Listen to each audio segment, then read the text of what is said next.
الحمد لله نحمده ونستعينه ونستغفره ونؤمن به ونتوكل عليه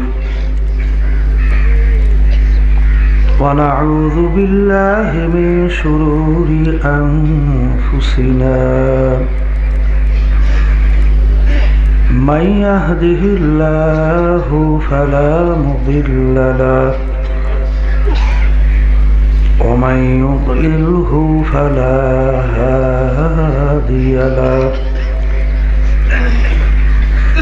ونشهد أن لا إله إلا الله وحده لا شريك له ونشهد أن محمدا عبده ورسوله أما بعد فأعوذ بالله من الشيطان الرجيم بسم الله الرحمن الرحيم يا أيها الذين آمنوا صلوا عليه وسلموا تسليما اللهم صل على سيدنا ونبينا شفيعنا حبيبنا ومولانا محمد صلى الله عليه وعلى آله وأصحابه وبارك وسلم اللهم صل على سيدنا ونبينا شفيعنا وحبيبنا ومولانا محمد صلى الله عليه وعلى آله وأصحابه وبارك وسلم اللهم صل على سيدنا ونبينا شفيعنا وحبيبنا ومولانا محمد صلى الله عليه وعلى آله وأصحابه وبارك وسلم أعوذ بالله من الشيطان الرجيم بسم الله الرحمن الرحيم يا أيها الذين آمنوا اذكروا الله ذكرا كثيرا وسبحوه بكرة وأصيلا صدق الله العلي العظيم শুকরিয়া আদায় করতেছি মহান রব্বুল আলামিনের দরবারে দুফখোলা মাঠে চরমনের নমুনার মাহফিলে দ্বিতীয় দিন প্রথম বৈঠক আল্লাহ রাব্বুল আলামিন আপনাকে আমাকে সুস্থ সহি সালামতে বসার দিনে আলোচনা করার শোনার যে তৌফিক দান করলেন, শুকরিয়া তার সবাই বলি আলহামদুলিল্লাহ।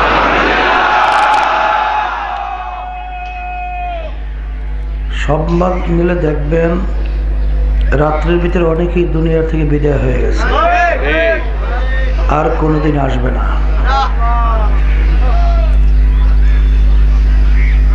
আল্লাহ রসুল সাল্লাল্লাহু আলাইহি ওয়াসাল্লাম বলছেন, দৈনিক কমপক্ষে যদি 20 বার মৃত্যুর কথা স্মরণ করতে পারো, শহীদি দরজা পাইয়া বিনা হিসেবে বেহেশতে যাইতে পারবা। আসলে আমরা মৌতের কথা ভুইলা যাওয়ার কারণেই আমাদের থেকে যত অন্যায়, যত অবিচার, যত আল্লাহর নাফরমানি প্রকাশ পাইতেছে। যদি কোনো আসামি জানে 1 ঘন্টা পরে আমার ফাঁসি হবে, যত দুনিয়ার লোভনীয় জিনিস তার কাছে পেশ করলেও ওর প্রতি তার কোনো আগ্রহ জমবে না, কারণ সে জানে 1 ঘন্টা পরে আমি আর দুনিয়াতে থাকবো না। আল্লাহ রসুল সাল্লাল্লাহু আলাইহি ওয়াসাল্লাম আলী রাদিয়াল্লাহু তাআলা আনহুকে জিজ্ঞাসা করেছিলেন, আলী, তুমি মৃত্যুকে কত দূরে মনে করো? আলী রাদিয়াল্লাহু তাআলা আনহু বলছিলেন, ইয়া রাসূলুল্লাহ, ইয়া হাবিবাল্লাহ, আমি যখন নামাজের জন্য ওযু করতে যাই তখন আমি খেয়াল করি আমার জীবনের শেষ ওযু মনে হয় এই। সামনে রক্তের নামাজের জন্য মনে হয় ওযু করার সুযোগ আর পাবো না। আল্লাহর হাবিব সাল্লাল্লাহু আলাইহি ওয়াসাল্লাম বললেন, আলী, তুমি তো ভুল করছো, মৃত্যু তো এত দূরে না। এক নামাজ থেকে অন্য নামাজ আসতে মাঝখানে অনেক সময়ের ব্যবধান। তুমি মৃত্যুকে এইভাবে মনে করো, নামাজের ভিতরে ডান দিকে সালাম ফিরাইছো, বাম দিকে সালাম ফিরাইতে পারি কিনা।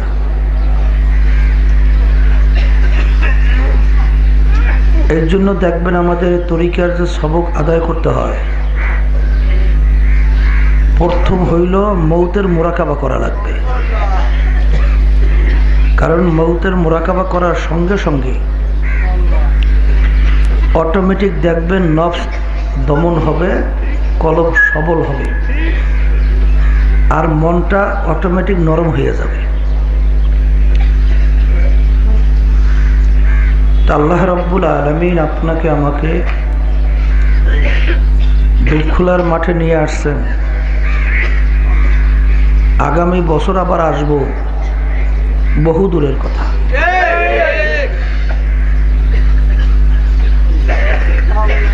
ফজরের নামাজের পরে সূর্য উদয়ের আগে সময়টা অত্যন্ত একটা মূল্যবান সময়।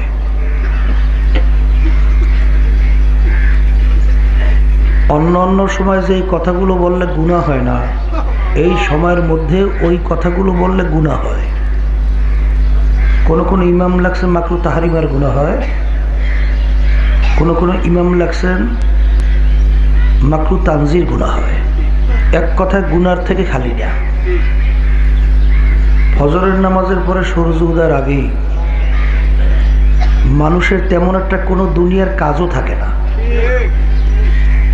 আল্লাহ রাব্বুল আলামিন তার প্রত্যেকটা বিশ্বাসী বান্দাবান্দি যারা আল্লাহকে বিশ্বাস করে ঈমান আনছে, তাদেরকে আল্লাহ বলছেন, হে আমার বিশ্বাসী বান্দাবান্দিরা, তোমরা আমার জিকির বেশি বেশি পরিমাণে করো, বিশেষ করে ভোরে বৈকালে এই 2টা সময় আমার তাসবিহ এবং তাহলিল আদায় করো।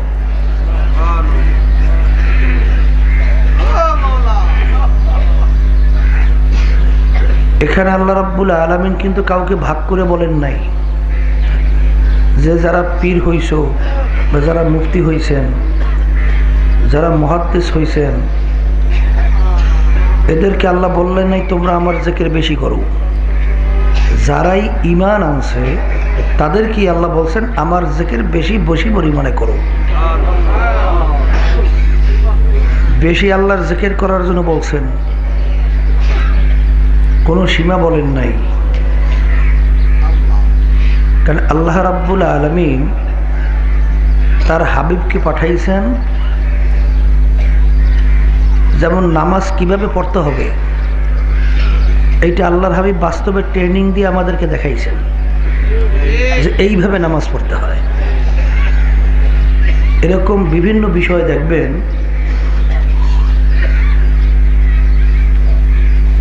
যে আল্লাহ রাব্বুল আলামিন বেশি জিকির করার জন্য বলছেন, কি পরিমাণ করতে হবে আল্লাহ রাব্বুল আলামিন তার হাবিবের মাধ্যমে সেইটা আবার ব্যাখ্যা দিয়ে বুঝাইছেন।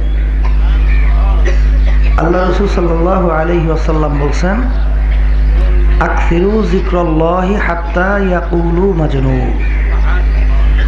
হে আমার উম্মতেরা, তোমরা এই পরিমাণ আল্লাহর জিকির বেশি করো, দুনিয়াদাররা এবং দুনিয়ার ফাসেক ফুজ্জারেরা তোমাদেরকে দেখে যেন পাগল বলি। সবাই বলেন সুবহানাল্লাহ। আর এক রওয়ায়াতের ভিতরে আসছে যে তোমাদেরকে দেখে যেন রিয়াকার বলি। মোটামুটি কথা হলো এই, আল্লামা জাকারিয়া সাহেব রহমাতুল্লাহি আলাইহি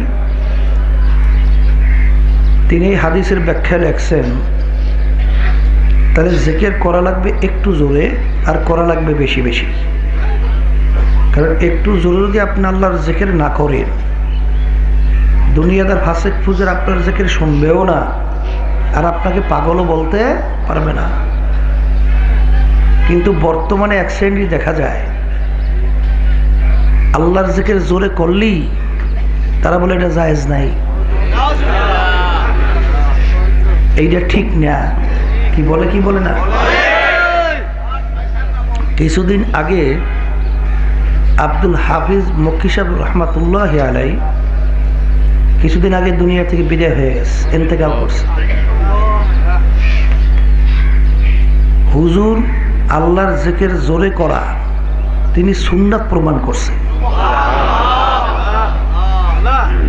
তিনি তামাম দুনিয়ার ভিতরে খতম নবুয়তের তিনি সভাপতি ছিলেন এবং তামাম দুনিয়ার ভিতরে উল্লেখযোগ্য আলেমদের ভিতরে একজন ছিলেন।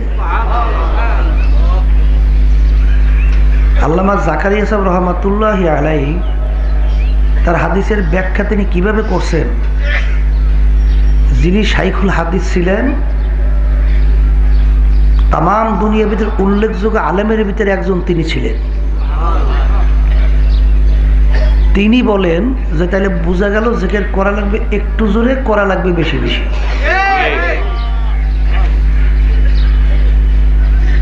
আর একটু জোরে জিকির করার মাধ্যমে জিকিরের তাসির ভিতরে পয়দা হয় খুব তাড়াতাড়ি। কারণ যখন বসে বসে বান্দাবান্দিরা আল্লাহর একটু শব্দ করে জিকির করে, তখন দেখুন অন্য খেয়াল কিন্তু তাকে আক্রমণ করতে পারে না। আর বসে বসে চুপি চুপি অনেক সময় দেখা যায় যে বিভিন্ন কায়দায় বিভিন্ন রোগ আসিয়া, বিভিন্ন কথাবার্তা, বিভিন্ন চিন্তা তাকে আক্রমণ করে। তবে যাদের নিসবতে বাতিনি গোপন সম্পর্ক আল্লাহর সঙ্গে বেশি বেশি আল্লাহর সঙ্গে তৈরি হয়ে গেছে, হাদিসের ভিতরে আসছে আল্লাহ রাসূল সাল্লাল্লাহু আলাইহি ওয়াসাল্লাম বলছেন যে উত্তম জিকির কোরআনুল কারীম তেলাওয়াত করা। আর এক হাদিসের ভিতরে আসছে উত্তম জিকির লা ইলাহা ইল্লাল্লাহ। দোনো জিকির কি আল্লাহ রাসূল সাল্লাল্লাহু আলাইহি ওয়াসাল্লাম উত্তম জিকির বলছেন।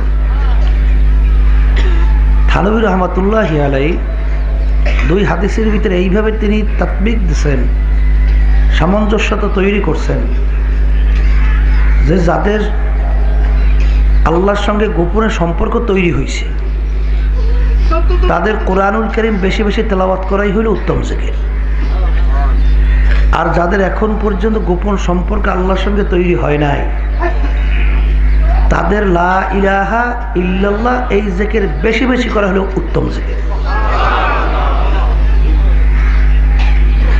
আল্লাহ রাব্বুল আলামিনের জিকির করলে শয়তান কলব থেকে ভাইগে যায়। কারণ আল্লাহ রাসূল সাল্লাল্লাহু আলাইহি ওয়াসাল্লাম বলছেন, আশ-শায়তানু জাসিমুন আলা কলবি বানি আদম ফাইযা যাকারাল্লাহ খানাসা ওয়া ইযা গফালা ওয়াসওয়াসা। প্রত্যেকটা বনি আদমের কলবের মধ্যে শয়তান মজবুত হইয়া বসা থাকে। ওই কলবের ভিতরে থাইকা বনি আদমকে ওয়াসওয়াসা দিয়ে গুনাহের ভিতরে লিপ্ত করায়। যেই আল্লাহর বান্দা বান্দি আল্লাহর জিকির করে, ওই কলবের ভিতরে শয়তান থাকতে পারে না। আল্লাহর জিকিরের মাধ্যমে শয়তান কলব থেকে ভাইগে যায়। কিন্তু আল্লাহ রাসূল সাল্লাল্লাহু আলাইহি ওয়াসাল্লাম বলছেন, লিকুল্লি শাইইন সিকালাতুন ওয়া সিকালাতুল কুলুবি যিকরুল্লাহ। প্রত্যেকটা জিনিস ময়লা হয়ে গেলে পরিষ্কার করার যন্ত্র আছে। আল্লাহ রাসূল সাল্লাল্লাহু আলাইহি ওয়াসাল্লাম বলছেন, গুনার মাধ্যমে তোমাদের কলবের ভিতরে জং পড়ছে, ময়লা পড়ছে, কলবটা রোগাগ্রস্ত হয়েছে, ওই কলব পরিষ্কার করার যন্ত্র বা হাতিয়ার হইল আল্লাহর জিকির। সবাই আল্লাহর জিকির করলেই,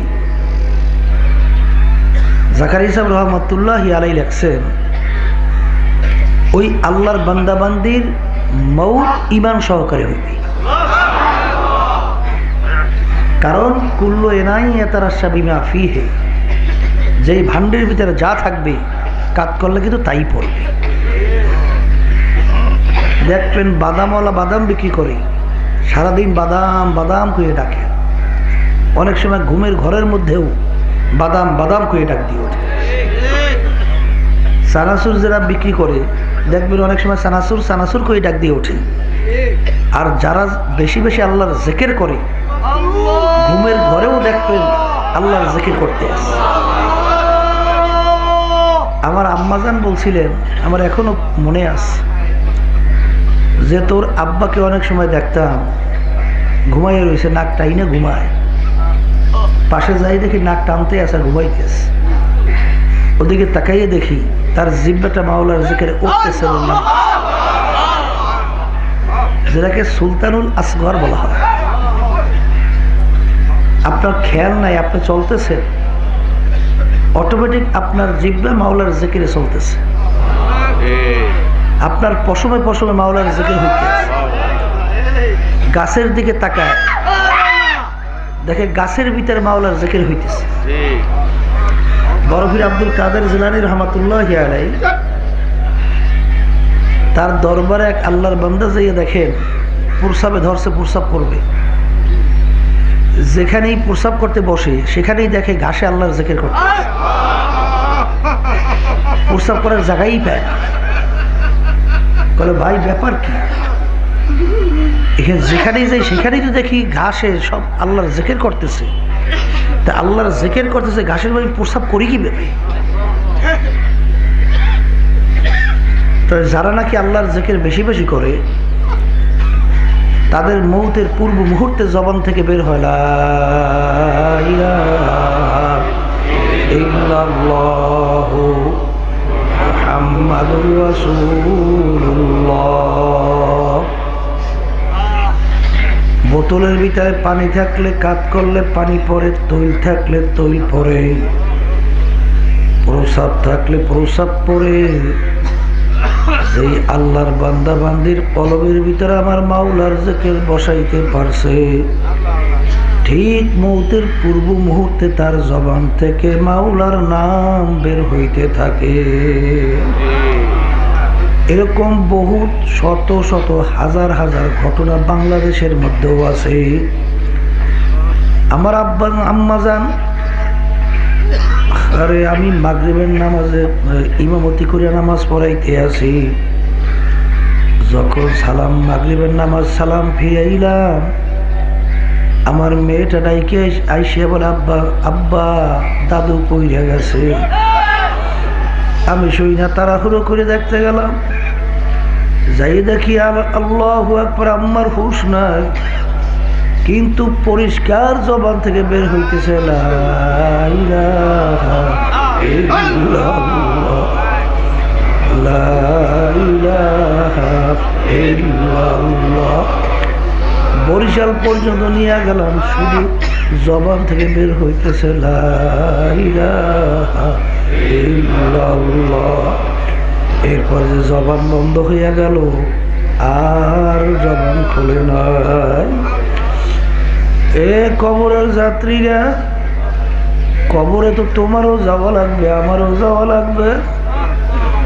আল্লাহ রসুল বলছেন যার শেষ হবে কলেমা আদা খালাল জান্নাহ, সে বেহেশতের মধ্যে ঢুইকা যাইবে। বাজান, যাদের বেশি বেশি আমার মাওলার জিকির করে, হাদিসের ভিতরে আছে কিয়ামতের ময়দানে জাকিরিনরা হাসতে হাসতে আমার মাওলার বেহেশতে চলে যাইবে। এ আল্লাহর বান্দারাও, কবরের যাত্রীরা, মন কি বুঝো রে মন? যাদের ভিতরে আমার মাওলার জিকির আছে, তাদের আমলের দিকে তাকাইয়া দেখবেন, তাদের আমল আর যাদের ভিতরে আমার মাওলার জিকির নাই, তাদের আমল হলো শুকনা আমল। আল্লাহ রসুল বলছেন যারা আমার মাওলার জিকির করে ওরা হলো জিন্দা, আর যাদের ভিতরে আমার মাওলার জিকির নাই ওরা হলো মরা। বাজান, যাদের ভিতরে আমার মাওলার জিকির আছে দেখবেন তাদের দিকে তাকাইলে আমার মাওলার নাম স্মরণ হইতে থাকে। যাদের ভিতরে আমার মাওলার জিকির নাই ওদের দিকে তাকাইলে আমার মাওলার স্মরণ আসে না। আমার ভাইদেরকে বলো, পর্দা আলে মা বোনদেরকে বলবো, আমার মাওলার যারা বেশি বেশি মাওলার জিকির করবে দেখবেন আল্লাহর ফজল ও করমে তাদের চোখের ভিতরে পানি টপ টপ টপ টপ করে পড়তে থাকে। তাদের চক্ষু সবসময় ভিজা চক্ষু। আর যাদের ভিতরে আমার মাওলার জিকির নাই ওদের চক্ষুর দিকে তাকাইয়া দেখবেন ওদের চক্ষু হলো শুকনা চক্ষু। যাদের ভিতরে আমার মাওলার জিকির আছে দেখবেন তাদের দিকে তাকাইলে কোথায় হিংসা, কোথায় রিয়া, কোথায় হব্বে যা, কোথায় হব্বে মাল, কোথায় তাকাব্বুরি, কোথায় অজব, কোথায় রিয়া, কোথায় বখল, কোথায় কোনো খবর তাদের নাই। আরে আল্লাহর ফজল ও করমে তাদের কলব থেকে রোগগুলা দূর হইতে থাকে। যাদের ভিতরে আমার মাওলার জিকির নাই তাদের আত্মশুদ্ধিও দেখা যায় না।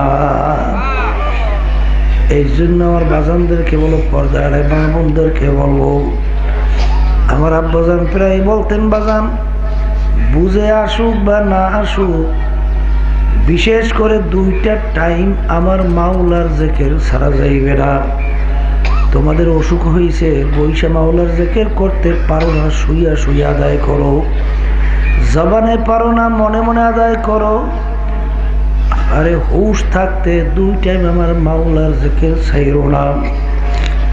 কারণ যদি আমার মাওলার জিকির থেকে তুমি গাফেল হইয়া যাও তাহলে শয়তান কিন্তু তোমাকে আক্রমণ করবে, আবার তোমাকে গুনার ভিতরে লিপ্ত করাবার চেষ্টা বিভিন্ন সূরাতে করতে থাকবে। আর জাকিরিনদের আল্লাহর ফজল ও করমে ধারে কাছেও শয়তান আসতে পারে না। এই জন্য আমার ভাইদেরকে বলবো, পর্দা আলের মা বোনদেরকে বলবো, কিয়ামতের ময়দানে আমার মাওলা ডাক দেবেন, আইলা উলুল আলবাব, হে জ্ঞানীরা তোমরা কোথায় আসো? আমরা তো মনে করি জজ, ব্যারিস্টার, এমপি, মিনিস্টার, বড় অফিসার, অমুক সমুক জ্ঞানী। বাজান, আল্লাহ রাব্বুল আলামিন কিন্তু তা বলেন নাই। আল্লাহ রাব্বুল আলামিন ডাক দেবেন, জ্ঞানীরা আসো। জ্ঞানী কারা? আল্লাহ রাব্বুল আলামিন তাদের পরিচয় দেয়, আল্লাযীনা ইয়াযকুরুনাল্লাহা কিয়ামান ওয়া কুউদান ওয়া আলা জুনুবিহিম ওয়া ইয়াতাফাক্কারুনা ফি খালকিস সামাওয়াতি ওয়াল আরদ ربنا ما خلقت هذا باطلا سبحانك فقنا عذاب النار। আল্লাহ রাব্বুল আলামিন জ্ঞানী কারা তাদের পরিচয় দেয় যারা বসা অবস্থায়, শোয়া অবস্থায়, দাঁড়ানো অবস্থায়, এই তিন অবস্থায় যারা আমার মাওলার জিকির করে, আমার মাওলা বলছেন তারাই হলো জ্ঞানী। মানুষ কিন্তু তিন অবস্থার বাইরে খালি থাকে না। কেউ হয়তো বা শোয়া থাকবে, অথবা বসা থাকবে, অথবা দাঁড়ানো থাকবে। হাঁটলেও তো দাঁড়াইয়ে দাঁড়াই হাঁটা লাগে। তিন অবস্থার বাহিরে কোনো মানুষ কিন্তু খালি থাকে না। এই তিন অবস্থায় যারা আমার মাওলার জিকির করবে, আমার মালিক বলছেন তারাই হলো জ্ঞানী। এই কবরের যাত্রী আল্লাহর বান্দারা, পর্দা আলে মা বোনেরা, মন কি বোঝরে মন, আল্লাহ আল্লাহ। আইয়ুব নবী আলাইহিস সালাতু ওয়াস সালামকে আল্লাহু আকবার, আল্লাহ রাব্বুল আলামিন এমন রোগ দিল, দীর্ঘ 18 বছর পর্যন্ত রোগের ভিতরে এমনভাবে তার শরীরের গোশতগুলা পইচা শরীরের ভিতরে পোক জন্মাইয়া গেল। পোকগুলা হাড্ডির ভিতরে কটকট করে কামড়ায়। আল্লাহ, গন্ধ এলাকায় লোক থাকতে পারে না। তাকে লোকালয়ের বাহিরে যখন ফালাইয়া রাখলো, আল্লাহ যখন জিহ্বার ভিতরে পোকা লাইগা গেল, তখন দু চোখের পানি ফালাইয়া কান্দে আর বলে, মাবুদ গো, তুমি আমার এমন রোগ দিলা, শরীরের গোশত পইচা গেছে, পোক জন্মাইয়া গেছে, হাড্ডির ভিতরে কটকট কটকট করিয়া কামড়া। আমার অন্তরের ভিতরে কোনো অশান্তি, পেরেশানি, দুঃখ ছিল না, কারণ আমার জবানটা ভালো ছিল। জবান দিয়ে আমি তোমাকে ডাকছি, আলা বিযিক্রিল্লাহি তাতমাইন্নুল কুলুব।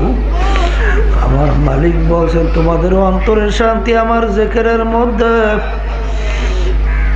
আমি জবান দিয়ে তোমাকে ডাকছি, আমার অন্তরটা ঠান্ডা হয়ে যাইত। এখন আমার জবানের ভিতরে যখন পোকা লাইগা গেছে, যদি আমি তোমাকে ডাকতে না পারি, এই ব্যথা জ্বালা আমি কিভাবে সহ্য করব? এই কথা বলে দুই চোখের পানি বাইয়া বাইয়া পড়ে। আল্লাহ রাব্বুল আলামিন তার সমস্ত রোগকে ভালো করিয়া দিল। আল্লাহ আল্লাহ। বাজান, আমার মাওলার জিকির করতে করতে করতে করতে ওই বান্দা বান্দির সঙ্গে আমার মাওলার সঙ্গে একটা সম্পর্ক তৈরি হয়ে যায়। কারণ আমার মালিক বলছেন, আল্লাহু আকবার, আল্লাহু আকবার, আনা জালিসুম মান যাকারানি। বান্দা বান্দি যখন বসে আমার মাওলার জিকির করে, আমার মাওলা বলে আমি কুদরতি ভাবে ওই জাকিরিনদের সাথে বসে যাই। যখন নাকি ওই বান্দা বান্দি আমার মাওলার সঙ্গে, মাওলা যখন বান্দা বান্দির সঙ্গে কুদরতি ভাবে বসে, আর ওই বান্দা বান্দি আমার মাওলাকে ডাকতে ডাকতে ডাকতে ডাকতে এমন একটা অবস্থা তৈরি ভিতরে হয়, ওই বান্দা বান্দি তখন আমার মাওলা ছাড়া আর কিছু বোঝে না। এমন একটা অবস্থান ভিতরে তৈরি হয়ে যায়, তখন আমার মাওলার নাম শোনার সঙ্গে সঙ্গে তার অন্তরের ভিতরে শান্তি আসতে থাকে। বাজান ইব্রাহিম নবী আলাইহিস সালাতু ওয়াস সালাম, ফেরেশতা বলতেছে, মাবুদ গো, নবী নবুয়াতি পাইয়া, বাদশাহী পাইয়া মনে হয় তোমাকে ভুইলা গেছে, একটু পরীক্ষা করে দেখবো। ফেরেশতা রাস্তার ফকির ভিক্ষুকের সুরাত বাড়ির দরজায় আসলো। আইসা যখন ডাক দিল আল্লাহু কারীম, ইব্রাহিম নবী আলাইহিস সালাতু ওয়াস সালাম খানা খাইতেছিল। খানা রাইখা পাগলের মতো উঠা দৌড় মারলো। আমার মাসুক মাওলার নাম আমার কে লইল। আইসা দেখে এক রাস্তার ফকির, ভাই তুমি আমার মাসুক মাওলার নাম আবার একটু শোনাও। বলে হুজুর একবার শুনাইছি, আবার শুনাইলে বিনিময় কি দেবেন? বলে আমার ওই দুম্বা যত আছে সব তোমাকে দান করলাম, এর বিনিময়ে আমার মাসুক মাওলার নামে একবার একটু শোনাও। আবার যখন ফেরেশতা আল্লাহু কারীম হইয়া যখন আবার ডাক দিল, আল্লাহ বন্ধুর নাম অন্য মুখে শুনতে বড় মজা লাগে। যখন নাকি আল্লাহু কারীম হইয়া ডাক দিল, নবী আরো অস্থির হয়ে গেল, আবার একটু শোনাও। শোনাইলে বিনিময় কি দেবে? এরকম তার উট ছিল, উট দান করলো, সম্পদ যা ছিল সব দিয়া ফেললো। এখন শুধু বাকি আছে নবী ইব্রাহিম। বলে আবার একটু শোনাও, বিনিময় কি দেবেন? বলে আমার সমস্ত কিছু তোমাকে আমি দান করলাম, সব তোমাকে আমি দিয়া দিলাম, এখন তো আমার আর কিছু নাই। তবে তোমার সঙ্গে আমি ওয়াদা করতেছি, যতদিন আমি দুনিয়াতে বাইসা থাকবো ততদিন আমি তোমার গোলামি করব। তবু তুমি আমার মাসুক মাওলা মানে একটু শোনাও। আল্লাহু আল্লাহ, আসলে আল্লাহু আকবার জিকিরের ভিতরে কি মজা, রাকিং ছাড়া কোনোদিন বোঝানো যাইবে না। এক আল্লাহ বলছিলেন, যখন আমি আমার মাওলার নাম মুখে জবান থেকে আল্লাহ বইলা ছাইরা দেয়, আমার মুখটা মিষ্টিতে ভইরা যায়। বাজান এগুলা কি বোঝার জিনিস? এগুলা কিন্তু বোঝাবার জিনিস না। আল্লাহ এটা কিন্তু আশেক ছাড়া, জাকিরি ছাড়া কোনোদিন বোঝানো সম্ভব না। সেজদার মধ্যে যে কি মজা,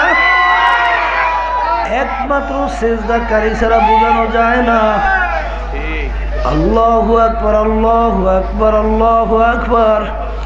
আমার মাওলার নামের মধ্যে যে কি মজা, একমাত্র জাকিরি ছাড়া কোনোদিন বোঝানো যায় না। এই যে আমার ভাইদেরকে বলো, পর্দা হলে মা বোনদেরকে বলবো, আমার মাওলা বেশি বেশি তার জিকির করার জন্য বলছেন। আল্লাহর হাবিব বেশি বেশি আমার মাওলার জিকির করার জন্য বলছেন। এমন কোন আল্লাহর ওলি দুনিয়ার থেকে যায় নাই যারা বেশি বেশি আমার মাওলার জিকির করে নাই। বাজান আমাদের এই তরিকার মুরব্বীদের ইতিহাস পড়লে দেখবেন, উজানিকারী ইব্রাহিম সাহেব রহমাতুল্লাহ আলাইহি রাস্তা দিয়ে হাঁটতো, কাজ করতো, জমিনের ভিতরে এমন ভাবে আমার মাওলার জিকির করতো। বাজান একদিন আল্লাহর লোকজন নিয়ে জমিনের ভিতরে ফসল লাগানো শুরু করছে। যখন বিচি জমিনের ভিতরে গাড়ি বিচিগুলা জমিন থেকে ঠাস ঠাস করে উঠে যায়, তখন লোকেরা বলে হুজুর বিচি তো জমির ভিতরে লাগাই, জমির ভিতরে থাকে না, উঠে যায়। তখন হুজুর বলে আজকে আর হবে না, হবে না। আল্লাহর জমিনের ভিতরে আমার মাওলার জিকিরের হালত, আল্লাহু আকবার, হাল তৈরি হয়ে গেছে। আল্লাহ এখন যত চেষ্টা করো বেশি জমিনের ভিতরে লাগানো যাইবে না। আল্লাহু আল্লাহ। এই যে আমার ভাইদেরকে বলো, পর্দা আলে মা বোনদেরকে বলবো, তোমার যে নামাজ ভালো লাগে না, রোজা ভালো লাগে না, তোমার যে আমার মাওলার হুকুম মানতে ভালো লাগে না, কেন? একদিনে কি চিন্তা করছো বাজান? কেন করো না? জ্বর হইয়া যদি জিহ্বা নষ্ট হইয়া যায়, যত ভালো খাদ্য জবান জিহ্বার মধ্যে লাগাও, ভালো কিন্তু লাগবে না। যে জ্ঞানী মানুষ দৌড়াইয়া ডাক্তারের কাছে যাইয়া পরামর্শ নেবে এবং ডাক্তারের পরামর্শ অনুযায়ী ঔষধ খাবে, ঠিক বাজান তোমার আমার যে আল্লাহর হুকুম মানতে ভালো লাগে না, কারণ কি? তোমার আমার কলবের ভিতরে রোগ হয়ে গেছে। এই রোগের কারণে নামাজ ভালো লাগে না, রোজা ভালো লাগে না, অন্য অন্য ইবাদত ভালো লাগে না। যখন এইটা বুঝতে পারবা তখন এই কলব থেকে রোগ দূর করা লাগবে বাজান। কারণ ইল্লা মান আতাল্লাহ বিকলবিন সালিম, সুস্থ কলব ছাড়া আমার মাওলার বেহেশতে জায়গা হবে না। আল্লাহু আল্লাহ। জিকিরের মাধ্যমে কলব পরিষ্কার হইয়া যায়, জিকিরের মাধ্যমে অন্তর থেকে তোমার কলবের রোগগুলা দূর হইয়া যায়। আল্লাহর জিকিরের মাধ্যমে দেখবা তোমার আমলের ভিতরে মজা আল্লাহর ফজলে আইসা যায়। জিকিরের মাধ্যমে ভিতরে ইহসান পয়দা হইয়া যায়। বাজান যাদের ভিতরে আমার মাওলার জিকির নাই, তাদের ভিতরে দেখবেন ইহসানও পয়দা হয় না। আর এই তরিকার মূল উদ্দেশ্য ভিতরে ইহসান পয়দা করা। আর ইহসান কাকে বলে? আনতা আবুদাল্লাহ কাআন্নাকা তারাহু ফাইন লাম তাকুন তারাহু ফাইন্নাহু ইয়ারাক। এমন ভাবে আমার মাওলার ইবাদত করো গোয়াকে মনে হয় যেন আমার মাওলাকে দেখতে আসো। ওই অবস্থার ভিতরে তৈরি না হওয়া তো এতটুকু খেয়াল করো, যদি নাকি আমার মাওলাকে আমি দেখি না, আমার মাওলা তো আর অন্ধ না, আমার মাওলা তো আমাকে দেখে। বাজান এই খেয়াল আল্লাহর ফজলে একবার যার ভিতরে পয়দা হইয়া যায়, গোপনে অন্ধকারে গুনার ভিতরে লিপ্ত, আল্লাহু আকবার হওয়ার সময় তার স্মরণ আইসা যায়, কেউ দেখে না, আমার মাওলা আমার দিকে চাইয়া রইছে। ওই বান্দাবান্দি আল্লাহ তখন গুনার থেকে ফিরিয়ে আসে। আরে ওই এক বড় লোকের পাশেই এক গরিব আল্লাহর বান্দাবান্দির বাড়ি ছিল। আরে এমন অভাব, খানা নাই, বাচ্চারা পেটের ক্ষুধায় পাগলের মতো কান্দে। মা তো পেটের ক্ষুধা বাচ্চার সহ্য করতে পারে না। যখন পাশে যাইয়া আল্লাহু আকবার ওই বড় লোকের বাড়ি একটু কিছু চাইল, ওই লোকটা খুব দুষ্ট প্রকৃতির ছিল। তোমাকে আমি খানা দিতে পারি, কিন্তু তুমি আমার সঙ্গে মেলামেশা করা লাগবে। নাউজুবিল্লাহ। তখন ওই আল্লাহর বান্দি চলে আসছে, আইসা দেখে বাচ্চাগুলা মরণাপন্ন ছটপট ছটপট করতে আছে। আল্লাহ আল্লাহ, সহ্য করতে পারে না, আবার যাইয়া বললে আমি তো কোনো উপায় পাই না, বাচ্চাগুলা মারা যায়। আরে আমি রাজি হইয়া গেলাম। যখন ওই বদমাইশ খারাপ কাজের জন্য উদ্বুদ্ধ হইল, তখন ওই আল্লাহর বান্দি থর থর থর থর করে কাঁপতে আছে। তখন ওই বদমাইশ বলে, কি ব্যাপার, তুমি কেন কাঁপো? বলে, আমি কাঁপি, আমার মাওলা আমার দিকে চাইয়া রইছে, আমার মাওলার ভয় আমার ভিতরে কম্পন এসে গেছে। আল্লাহ তখন ওই আল্লাহ রাব্বুল আলামিন ওর ভিতরে এমন বুঝ দান করলো, আফসোস, এত গরিব, এত অভাবী, তারপরও এত অসুবিধার মধ্যে আমার মাওলাকে কি কেমন ভয় করে। আর আমার সে জালেম তো আর দুনিয়ার ভিতরে থাকতে পারে না। আরে আমার মাওলা তো আল্লাহু আকবার কত সম্পদ আমাকে দান করলো। আরে এই কথা বললে তওবা করে যখন ফিরে আসলো, আল্লাহ আল্লাহ আল্লাহ আল্লাহ ونهى النفس عن الهوى فإن الجنة هي المأوى যে আল্লাহর বান্দা বান্দি আমার মাওলার ভয় জাহান্নামের ভয় নিজেকে গুনাহ থেকে ফিরাইয়া রাখবে আমার মাওলা ঘোষণা করছে ওদের জন্য আমি বেহেশত সাজাইয়া রাখলাম। আমার বাজানদেরকে বলো, পর্দা আলে মা বোনদেরকে বলবো, মনে ভালো লাগুক বা না লাগুক মাওলার জিকির ছাড়া যাবে না বাজান। হাতে মাওলার জিকির করো, উপরের দিকে ওঠো, আল্লাহু আকবার বলতে বলতে ওঠো, নিচের দিকে যখন নামো সুবহানাল্লাহ বলতে বলতে নামো। যখন সমাজ জমিনের ভিতরে চলো লা ইলাহা ইল্লাল্লাহ বলতে বলতে চলো। যদি এইভাবে আমার মাওলার জিকির বেশি বেশি করতে পারো, দেখ বাংলার ফজল ও কর্মে অল্প সময়ের ব্যবধানে তোমার আগে নামাজ ভালো লাগবে না, এখন নামাজ ভালো লাগবে। আর রোজা রাখতে ভালো লাগবে না, এখন রোজা রাখতে ভালো লাগবে। গুনার থেকে ফিরতে পারতাম আল্লাহর ফজলে, এখন দেখবা গুনার থেকে ফিরতে পারবা। আরে দুনিয়ার মহাব্বতে অন্তরটা ভরা ছিল, এখন মাওলার মহাব্বতে অন্তর ভইরা যাবে। বাজান দেখবা চোখে পানি আসতো না, এখন চোখের পানি দর দর করে আসতে থাকবে। দেখবা আমার মাওলার মহব্বত ভিতরে পয়দা হইতে থাকবে। এই জন্য আল্লাহর ওলিরা বলছেন বাবা বুঝে আসুক বা না আসুক, দুইটার সময় আমার মাওলার জিকির ছাড়া যাইবে না। আর জিকির করা লাগবে খেয়াল সহকারে, খেয়ালে আউলিয়া বেখেয়ালে দেউলিয়া।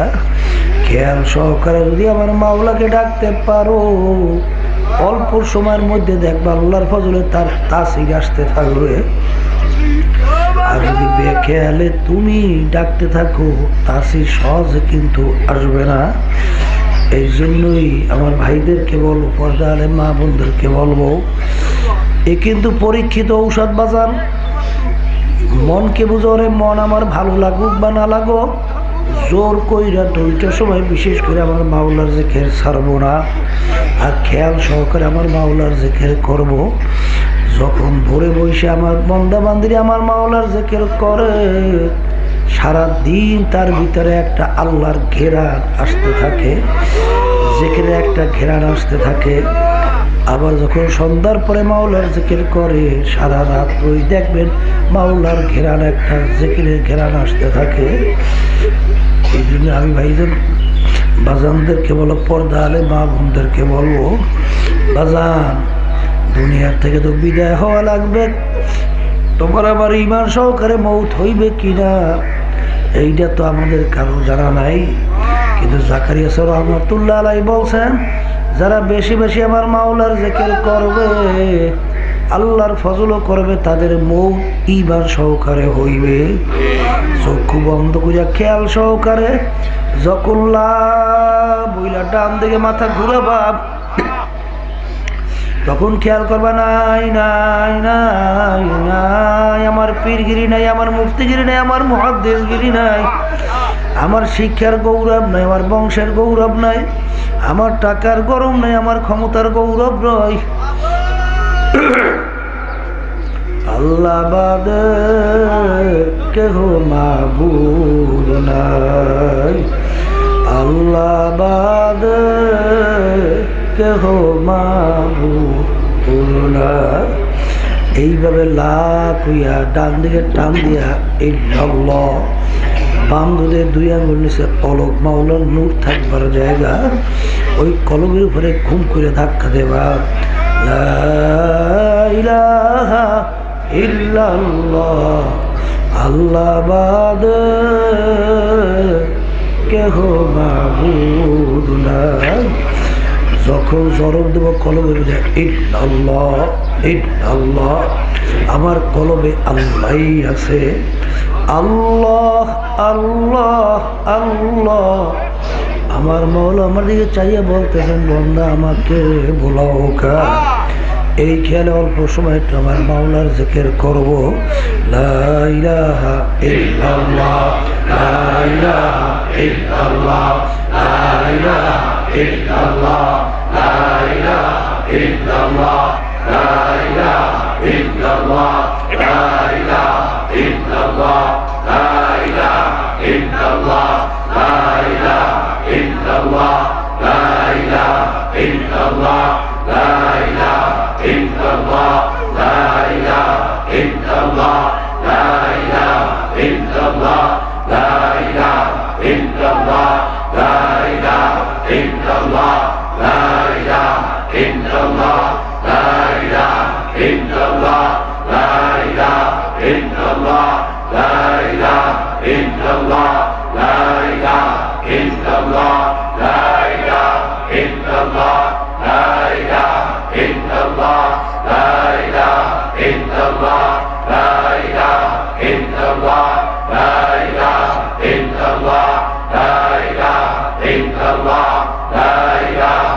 Allah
اللهم آمين اللهم آمين মাফ করে দেন গো মাওলা মাফ করিয়া দে আপনি যদি মাফ না করে বান্দা বান্দি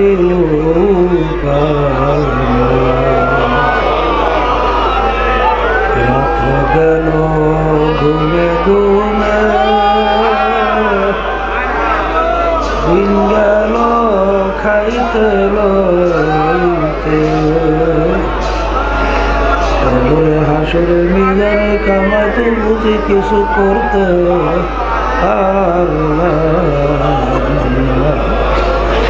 আল্লাহ আপনি আমাদের কলমের ভিতরে আপনার মারিফাতের নূরের বাতি জ্বালাই আমার আনন্দ শয়তান এবং নফসের ধোঁকার থেকে আপনি আমাদের সকলকে হেফাজত রাখে আল্লাহ যতদিন দুনিয়াতে রাখবেন মুসলমান অবস্থায় রাখিয়ে যখন ডাক দেবেন ঈমান সহকারে ডাক দিয়ে আপনার মহব্বত আপনার প্রিয়জনের মহব্বত আমাদের কলবের মধ্যে বসাইয়া দিয়ে আল্লাহ শয়তান এবং নফসের ধোঁকার থেকে আপনি আমাদের সকলকে হেফাজতে রাখেন এই তরিকার নেয়ামত আপনি আমাদেরকে নসিব করে